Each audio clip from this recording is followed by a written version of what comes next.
Hello बच्चों, आज मैं आप लोगों को क्लास 9th की जो आपके पास मैथ्स की हिंदी मीडियम की बुक है ना, आज हम उसमें अपनी प्रश्नावली 7.4 करने वाले हैं।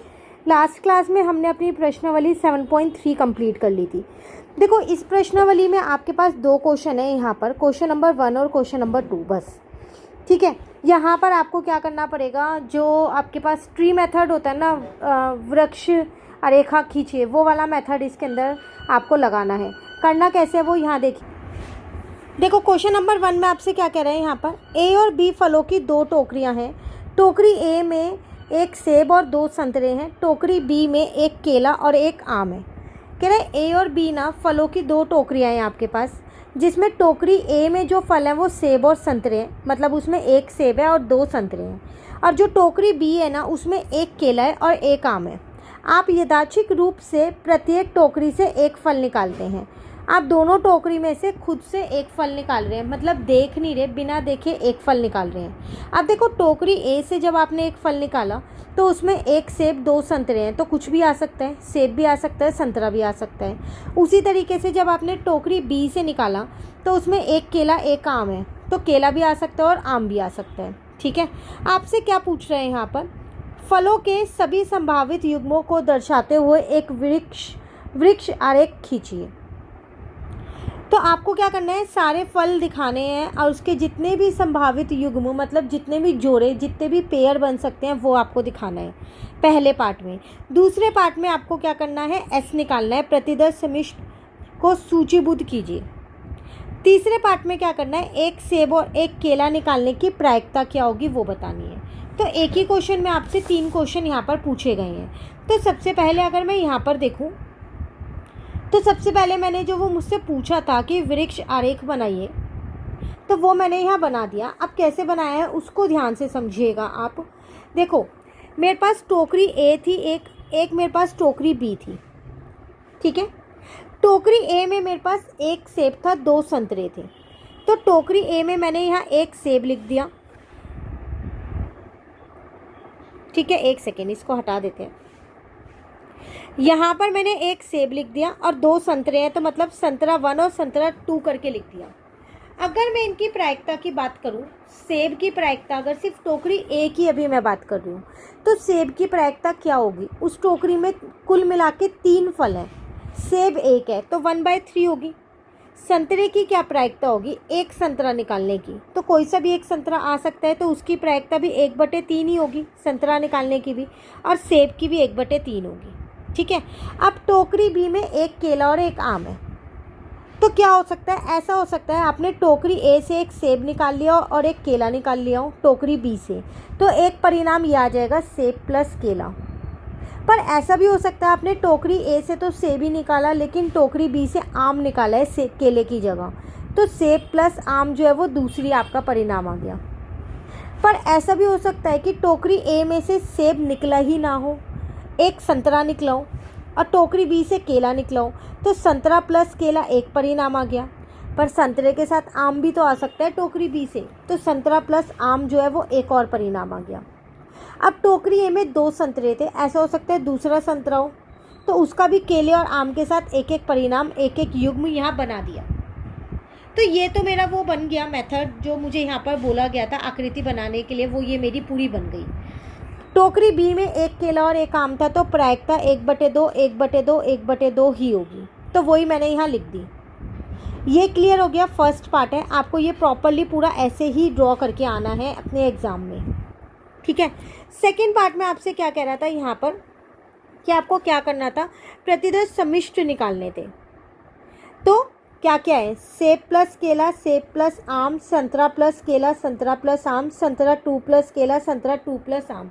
टोटल ऐसे 6 परिणाम थे, वो मैंने यहाँ पर लिख दिए। तो अगर आपने अपनी ये आकृति सही बनाई, वृक्ष आरेखा सही बनाया, तो बाकी के क्वेश्चन आपके लिए बहुत आसान है। ठीक है, प्रश्न इसी के ही तीसरे पार्ट में आपसे प्रायिकता पूछ रहा था कि अगर आप एक सेब और एक केला निकालते हो तो कुल मिला के 6 परिणाम है, तो नीचे तो 6 आ जाएगा, और सेब और केला का सिर्फ एक ही है, सेब प्लस केला, तो 1/6 इसकी प्रायिकता निकल के आ गई। क्लियर हो गया क्वेश्चन नंबर 1। यही था पूरा क्वेश्चन नंबर 1 जो आपको यहाँ पर ऐसे करना है, सेम जैसे मैंने किया एज इट इज़ आपको करना है। क्लियर है? चलिए अब आ जाओ अपने क्वेश्चन नंबर 2 पे। आप क्वेश्चन नंबर 2 में भी आपसे 2 पार्ट्स पूछे गए हैं। आपसे क्या कह रहे हैं, मान लीजिए आपके पास एक बक्सा है जिसमें 3 लाल पेन, 4 काले पेन और 2 हरे पेन है। एक बक्से में 3 लाल पेन है, 4 काले पेन है और 2 हरे पेन है। एक ही बक्सा है। आपने बक्से में से बिना देखे एक पेन निकाला और वापस उसी में रख दिया। आपने पहले क्या किया, बक्से में हाथ डाला और एक पेन निकाल लिया। अब वो पेन आपके पास लाल भी आ सकता है, काला भी आ सकता है और हरा भी आ सकता है। ठीक है, निकाल के आपने वापसी उसी में डाल दिया। अब आपका मित्र भी इसी कार्य को दोहराता है। उसने, आपका एक मित्र है, उसने भी सेम यही चीज़ की। एक पेन निकाला और फिर वापस डाल दिया, लेकिन बिना देखे निकाला है। ठीक है, आपसे क्या कह रहे हैं, पेन के रंगों के संभावित परिणाम क्या हैं? क्या आप संभावित परिणामों को दर्शाते हुए एक वृक्ष आरेख खींच सकते हैं? वही सेम चीज़ करनी है। ठीक है, जो अभी हम क्वेश्चन नंबर 1 में करके आए हैं, आपको सारे संभावित परिणाम लिखने हैं। पहले पार्ट में तो यही करना है। अब अगर हम अपने दूसरे पार्ट की बात करें, कह रहे क्या आप वृक्ष आरेख का उपयोग कर अनुमान लगा सकते हैं कि आप और आपके मित्र द्वारा एक ही रंग के पेन निकालने की क्या प्रायिकता होगी? देखो, जब आप सारे संभावित परिणाम निकाल लोगे तो आपसे कह रहे हैं क्या आप ये बता सकते हो कि जो पेन आपने निकाला था और जो पेन आपके मित्र ने निकाला था वो सेम रंग का है, उसकी क्या प्रायिकता होगी? ऐसा हो सकता है कि आप दोनों ने लाल पेन निकाले हो, ऐसा हो सकता है कि आप दोनों ने काले पेन निकाले हो, और ऐसा भी हो सकता है कि आप दोनों ने हरे पेन निकाले हो। तो अगर हमने अपना पहले वाला जो पार्ट है इसका वो सही से बना लिया तो दूसरे वाले पार्ट का आंसर उसी में से मिल जाएगा। ठीक है, कैसे बनाएंगे अब वो यहाँ देखिए।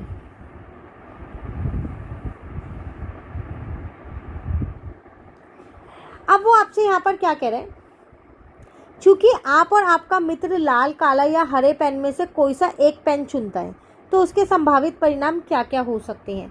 देखो, लाल पेन आपके पास 3 है, काले पेन आपके पास कितने थे? यहाँ पर अगर हम काले पेन देखें, काले 4 थे और हरे 2 थे। ठीक है, तो देखो ये है आपने जो पेन निकाला और ये है जो आपके मित्र ने पेन निकाला। ठीक है, क्योंकि आपने भी निकाला और आपके मित्र ने भी निकाला है। आपने, ऐसा भी हो सकता है कि आपने लाल पेन निकाला हो, ऐसा भी हो सकता है आपने काला पेन निकाला हो, और ऐसा भी हो सकता है आपने हरा पेन निकाला हो। तो हम लाल को R से, काले को B से और हरे को G से यहाँ पर लिखेंगे। ठीक है, अब बात करें अगर हम आपके मित्र की, तो आपके मित्र ने भी ऐसा हो सकता है कि लाल, काला, हरा में से कोई सा भी निकाला हो, लेकिन आपको संभावित परिणाम बताने हैं यहाँ पर। तो मान लो आपने लाल निकाला तो आपका मित्र भी लाल निकाल सकता है। ऐसा भी हो सकता है आपने लाल निकाला और आपके मित्र ने काला निकाला हो, और ऐसा भी हो सकता है कि आपने लाल निकाला और आपके मित्र ने हरा निकाला हो, है ना। फिर ऐसा भी हो सकता है कि आपने काला निकाला हो और आपके मित्र ने लाल निकाला हो, या काला या हरा निकाला हो। सेम ऐसे ही आपने हरा निकाला है तो आपके मित्र के पास 3 चांसेस है ये निकालो। तो आपने अपने तीनों के जो लाल, हरा, काला था उसके साथ अपने मित्र के लाल, हरे, काले के साथ संभावित परिणाम निकाल लिए। कैसे निकाले? ऐसा हो सकता है कि हम दोनों ने लाल पेन निकाला, ऐसा हो सकता है कि मैंने लाल, उसने काला निकाला। देखो कैसे मिला रही हूँ मैं, वो चीज़ ध्यान से देखो। लाल को लाल के साथ मिला दिया तो लाल प्लस लाल हो गया, लाल को काले के साथ मिलाया तो लाल प्लस काला, लाल को हरे के साथ मिलाया तो लाल प्लस हरा। ये तीनों यहाँ लिखे हैं। ठीक है, उसके बाद काले को लाल, काले और हरे से मिलाया तो काले को लाल, काले और हरे से मिला दिया तो काला प्लस लाल, काली प्लस काला और काला प्लस हरा हो गया। फिर हरे को लाल से मिलाया, हरा काला और हरा हरा हो गया।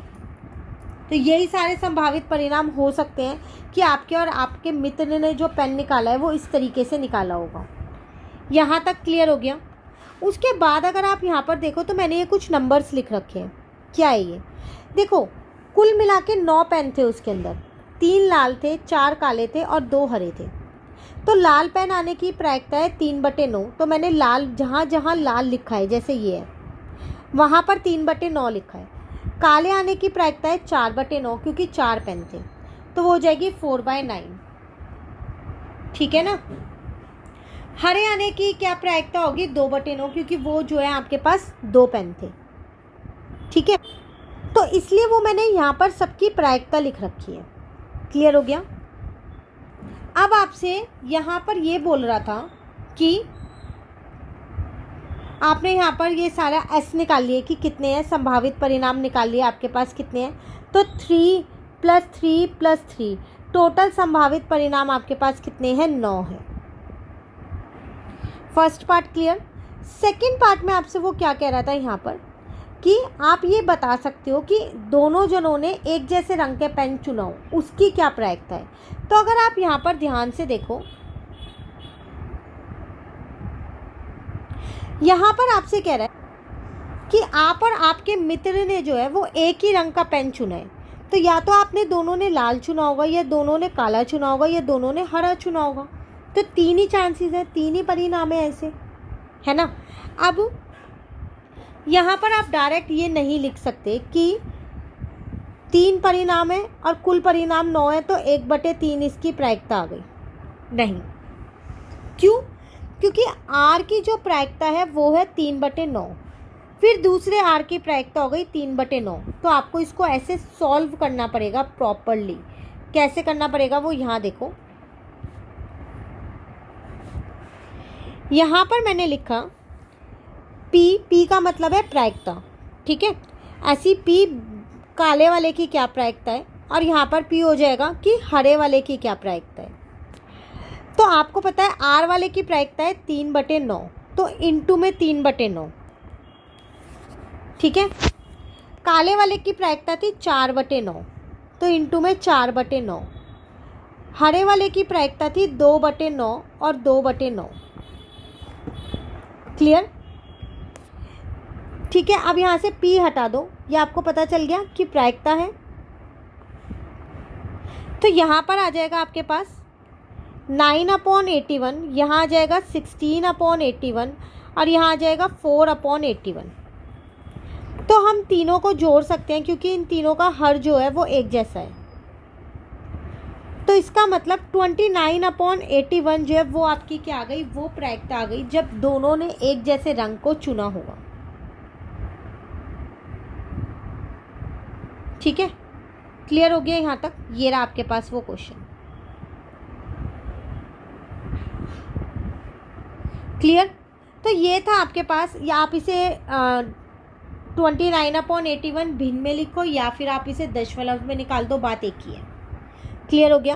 तो ये था आपके पास क्वेश्चन नंबर 2। इसी के साथ हमारी ये वाली प्रश्नावली भी कंप्लीट होती है। तो इसकी सारी प्रश्नावली 7.1, 2, 3, 4 चैनल पे अपलोड हो चुकी है। अब जो बिल्कुल आपके चैप्टर के आखिरी वाली प्रश्नावली है सिर्फ वो रहती है, नेक्स्ट क्लास में उसको स्टार्ट करेंगे। Thank you.